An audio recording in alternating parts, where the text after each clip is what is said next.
Bonsoir Monsieur le maire. Alors, j'allais dire, effectivement, votre présence ce soir dans l'univers de l'économie peut paraître effectivement surprenante, et pourtant vous êtes là, et pourtant vous étiez au premier rang pour participer ou écouter le débat porté par le MEDEF ce soir. Quel est le sens de votre participation? Quand j'ai rencontré le MEDEF au tout début du mandat, ils m'ont parlé de cette réunion, ils m'ont invité en me disant que le maire de Clermont jusqu'à présent n'était jamais venu, et j'ai dit, c'était au mois de mai, je viendrai.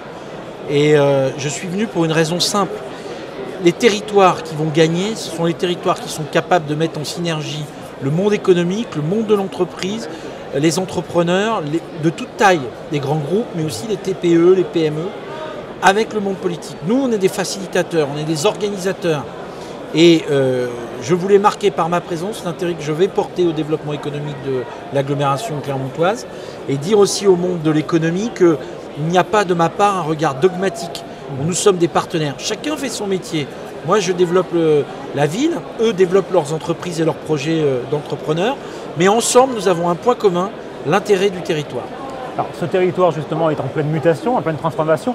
On ne parlera pas des rapprochements entre les régions. On va peut-être parler plus globalement des grandes mutations qui nous concernent.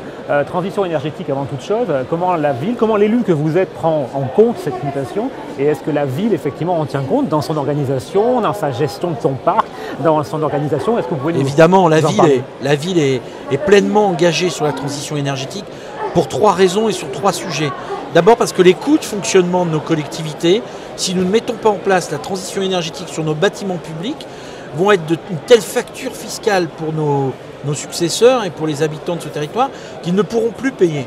Donc nous devons d'abord transformer nos bâtiments publics. Ensuite, nous pensons aussi à ceux qui vivent dans les logements sociaux, puisque c'est un domaine où nous avons une intervention possible. Et donc nous entreprenons 500 logements par an de réhabilitation énergétique, de rénovation, pour que demain la facture soit aussi pour les particuliers moins chère. Et puis enfin, nous travaillons sur la question des mobilités. Le tramway, mais aussi les véhicules électriques, les modes doux, tout ça, le covoiturage, c'est aussi des façons de gérer demain une énergie qui va être plus rare.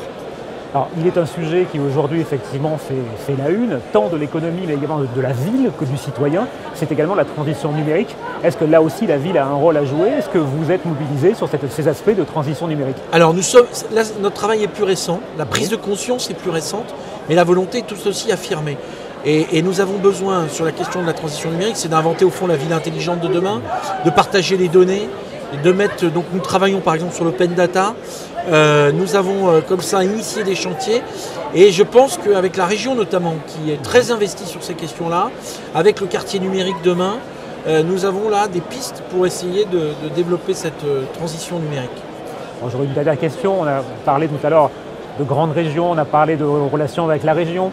Est-ce que cette région va être une grande région d'ici peu? Comment la ville, la capitale auvergnate se prépare-t-elle à travailler avec la capitale de la région Rhône-Alpes? Écoutez, elle s'y prépare intensément. D'abord, j'ai proposé aux 6 villes de l'Auvergne, et j'ai commencé déjà, j'ai vu 3 maires, de se rassembler dans un réseau de villes pour pouvoir aller discuter à égalité avec nos amis rhône-alpins et pas y aller en ordre dispersé.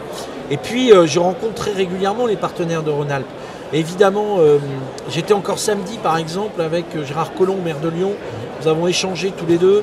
Nous étions avec le maire de Grenoble, le président de l'agglomération de Grenoble, il y a peu de temps encore, avec le maire de Saint-Étienne il y a deux samedis. Donc moi je suis en train de monter les réseaux me permettant d'être un acteur plein et entier de cette prochaine région.